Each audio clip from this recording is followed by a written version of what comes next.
As you can hear, I've lost my voice. I've been trying to fight a cold from the beginning of the week, and then it was working really well. I've been surviving on this D-Phlegm spray, and then yesterday was the last day of my conference. I forgot all about this, and by the end of yesterday, my voice was gone. But I have to film because I've been promising to interview this young man over here for my channel.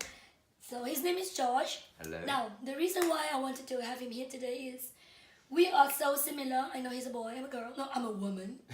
And he's my very good friend's son. We're both polyglot.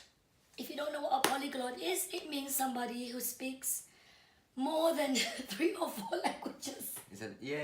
I think you got multilingual. No one's ever called me a polyglot. Yeah. It sounds like an insult. Polyglot.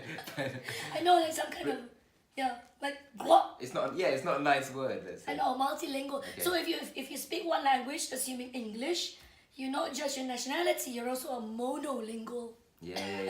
It's not so bad. And someone who speaks 2 is a bilingual. Someone who speaks 3 is a trilingual. And when you speak 4 or more, you're multilingual or a polyglot. Yeah. God, I feel so bad. So please excuse me. I told you at this conference, you can hear her laughing from the other end of the corridor. She's just too gregarious. I can't help being the happy person that I am. And of course, being a speaker, everybody wanted to speak to me. And I was selling my books, so people were questioning me. Yeah. I was giving mini therapy sessions for free, coaching sessions. People were asking us a question. Yeah, on the sofa. On the sofa. So anyway, so I have Josh here. He's single, by the way. I think so. Yeah, it's true. Okay, I'm gonna get Josh to introduce himself in all the languages he speaks. And if you don't recognize them, I'm gonna put them on the bottom of the video. Oh, you can edit that? Yeah, I'm gonna put and go. So, Okay, first I'm gonna language. have to do well. Okay, first Hello, my name is Joshua. And I'm you're- from England. Okay. Bit more, we go on to the next language. Okay, second language. Second language. Me llamo Joshua, soy inglés, That's second. hablo poco español. Nama saya Joshua, saya orang UK. Next language. Jenengku Joshua, aku wong Londo saka Inggris. 5. 5. 6. Touch. Nama saya Joshua, saya berasal dari Inggris. Okay, 6. 7. 7. Oh ja, ik heet Joshua, ik kom uit Engeland. Ik kan ook een beetje, ik zit nu in Nederland. That sounds a bit Indonesian. Well, I'm confused now because one language gets mixed with another one, and then I know because they're quite similar, but they have similar words. yes, Yeah. it's like Norwegian and Swedish. Yeah, They're yeah, different, yeah. but it's root language. Yeah. Well, I mean, and there's also Dutch words in Indonesian. That's the funny thing. I learned Indonesian, and now I'm learning Dutch, and it's like, oh, I know that word. Yes, But exactly. it's the wrong way It's the same around. for me. When I was learning the Dutch language when I was 18, Yeah, because I was of coming course. to live in the Yeah. Netherlands, which is where we're filming. We're in The Hague. It was easy for me to learn Dutch because I recognize a lot of words from my speaking Indonesian language. Yeah. Right, Bahasa Indonesia. So my question for Josh today would be, for those of you who are only speaking English, you feel a bit like, oh, I'm so monolingual. I want to learn more languages, but I'm not really good at learning languages.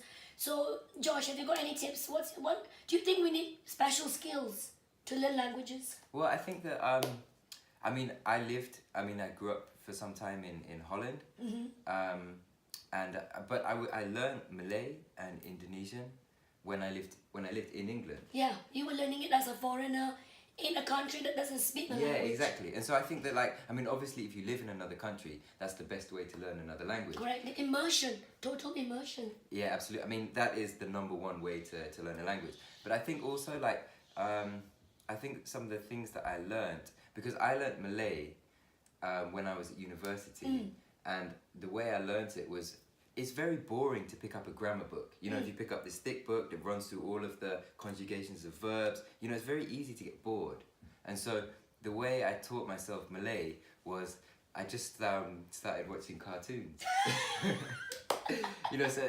So instead of being like, oh shit, I have to do like I eat, you eat, he eat, it was like Inilah pada zaman dahulu.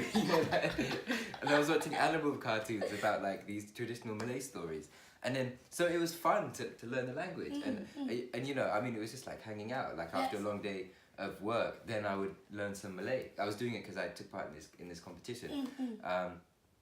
And so yeah, it became very fun. And then when I tried to learn words, even just learning words, like you can use these things called mnemonics. Yes. So instead of rote learning, you know, where you have to learn like food, makan, car, kereta, you can like link words and make them mean something else. So like for example, in Malay you can say like makmur, which means like prosperous. Peace, yeah.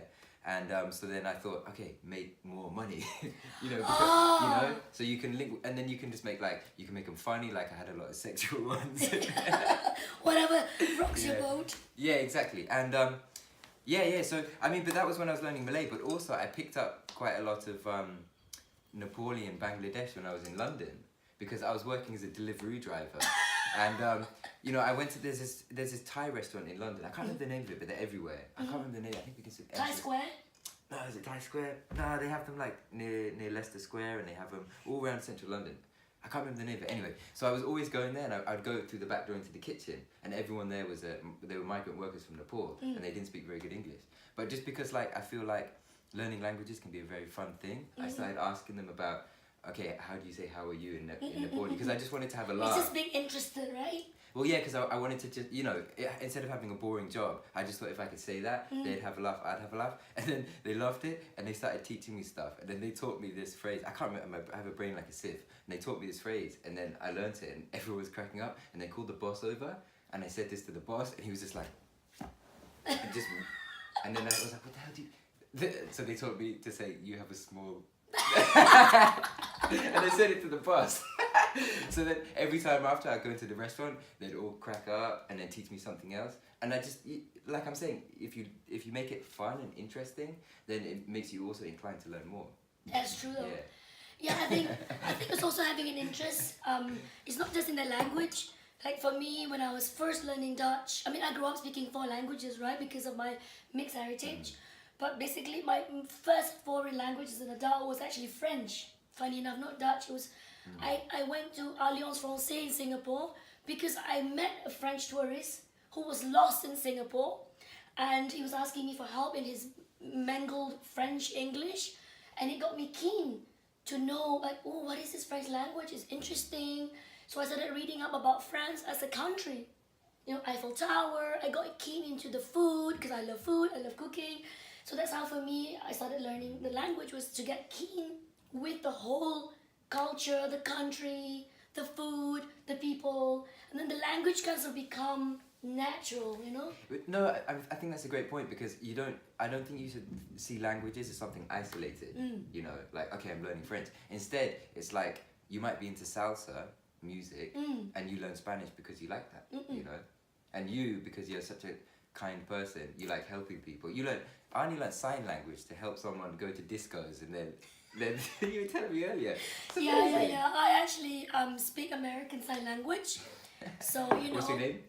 My name is A-R-N-I-E. And the sign for my name is A, curly hair, because I have curly hair. I love it. Yeah, because I became buddies with 2, what you call deaf mute, you know, hearing and talking impaired friends. And I felt really sorry for them that they couldn't go out clubbing, because, you know, we were young, we were youth, we were late teens, early 20s. So I decided I'm going to learn sign language from them so I can take them out clubbing. And I would sign all the songs. They don't know what they're hearing. Yeah. All they feel was just a thump in their legs, you know, and I would thump the song to the back to let them know the rhythm. That's such a good story. I love it. Yeah. It was good though. It was very good. It got me a lot of attention from men. That's not what you make. No, but you met your husband too. Yes. That's a different story. See, there you go. You can learn sign language and find a husband too. So how do you maintain your language skills? Yeah, well, that's it. I mean, like I'm saying earlier, I've completely forgotten all of the few smatterings of Nepali I learned because I don't speak to anyone in it anymore. But I've managed to keep up Indonesian, Malay, and Spanish. Because, well, for example, I lost all of my Spanish, and then over the road from me, there's a Colombian lady who has a restaurant. So every week I go and speak to her in Spanish. You have to keep it part of your daily life. And so, for example, with Indonesian and Malay, because I have friends, I just call them up every week. But also, like, let's say if you have a certain interest, like, after I was watching these cartoons, I got crazy about Malay poetry, Oh. like the pantun. Yes, pantun. Ah, it's so beautiful. It's a very unique thing. It's a bit like the English. Well, it's an equivalent of pantun in English. I'm trying to think. It's like a It's rhyming. equivalent. It's a rhyming prose. Like maybe the first and the third line will rhyme. Yeah. Second and fourth will rhyme. Yeah, well, we have limericks in English. Yeah. Yes. I know. Yes. You know limericks. Yeah, and then the Japanese you got the haiku. Yeah. Yeah. So I think that's the closest to pantun, Yeah. isn't it, limerick? Yeah, the limericks are always really dirty and rude. It makes it more fun. Now, as a child of, we are both TCKs, and I'm a mother of 4 TCKs, which means third culture kid, because Josh has been raised all over the world because of his parents' job. Would you recommend, I know you're not a parent, I am, but as an adult now, would you recommend parents who raise their children with a second language, even though let's say they're monolingual, let's say 2 British or 2 American parents, would you recommend them to teach their children a second language? I would. I Why? would. What's your reasoning? Why would you encourage my viewers who are, say, monolingual parents to teach their children a second language, or encourage the children to have a second language? Well, I mean, there's many reasons. I think the main 2 I would bring up is first of all, it allows you to appreciate other points of view. Because when you learn a language, I mean, if a foreigner comes and they're speaking your language, they're the outsider. But when you learn their language, you're the outsider. And I think it's fascinating to go to another country and be the outsider where you are not the dominant culture and you are not the dominant worldview. And to learn, I think it's very important for appreciating lots of different views. But also I think for your own child's personality. I feel like I grew up English, very English, and like English culture, like I love English culture, but we're very strict, like especially the middle class. We're very rigid and we don't say much, and we're like, oh, I'm so sorry. Yeah. And I tried to give yesterday somebody, an upper class white man, a high five, and he got really nervous. He's like, ooh, I don't do this. I'm like, you're gonna do it with me. Exactly. Give me a high five. He was like, ooh. Yeah. That's what I'm saying. My grandparents were all like that, but I feel like because I learned Indonesian, I feel like when I'm speaking Indonesian, I had to force myself to be much more relaxed. Yes, and the language itself is yeah. like the language. For example, if you say yesterday or tomorrow, that's any time in the last 2 years and in the next 2 years. So in England, I'm like, okay, tomorrow I'll see you at 6 o'clock. Yes. And then they're like, okay, tomorrow I'll see you, and they meant. No, I meant like maybe next week when I'm coming. Yes, in the future. So it forces you to think in a completely different way, and then your personality.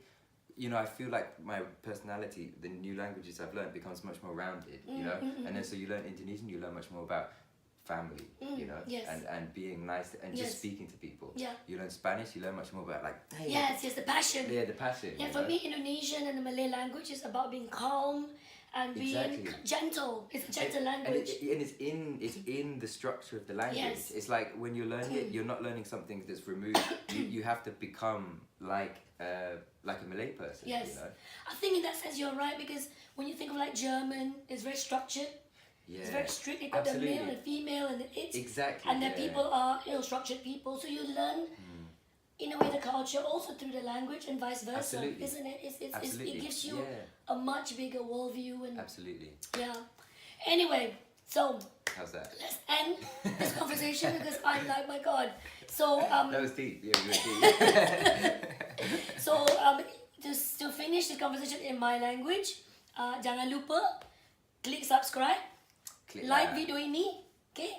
Dan kalau suka, komenlah video ini. Komenlah sebab ini yang terbaik. Best Kakak ni kelakar sangat. You want to say it in Javanese? Kakak iki piye to? Aku wis suwe banget orang ngomong Jawa. Kakak iki lucu. Lucu deh. Sing paling apik dhewe. Kesuwon. Anyway, thank you so much for watching. If you want to connect with Josh, can people connect with you? You can check my website, joshuaparfiit.com. But also, actually, one of the reasons why Ernie and I are also close is because I learned Malay, one of Ernie, your mother tongue. Yeah. And I also, was able to win the Malay International Speech Competition in 2015. So you can check out the video, Pidato Antarabangsa I'll Bahasa put the link. Melayu. I'll put the link. You'll see he's an amazing boy. Anyway, thank you so much for watching. From She's the Josh and I. amazing one. From Josh and I, I'll see you in my next video, and hopefully my voice would have been back by then. Absolutely, let's go find it.